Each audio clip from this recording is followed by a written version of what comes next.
अरे भाई 900 रुपए का अर्जेंट है, अविनाश दिला देना। चल अविनाश के पास होगा तो हम दिला देंगे।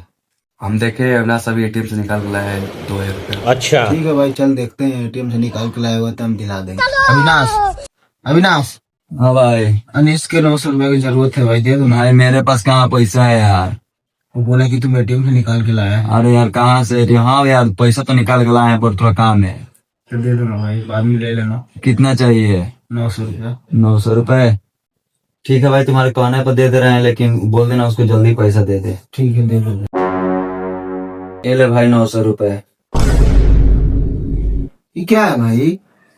500, 200, हाँ। 200, 400, 500, 900। और ले भाई उसको दे दे। अब पैसा का काम हो गया, अब हमको सोने दो। ए भाई, ए भाई हाँ? मंगल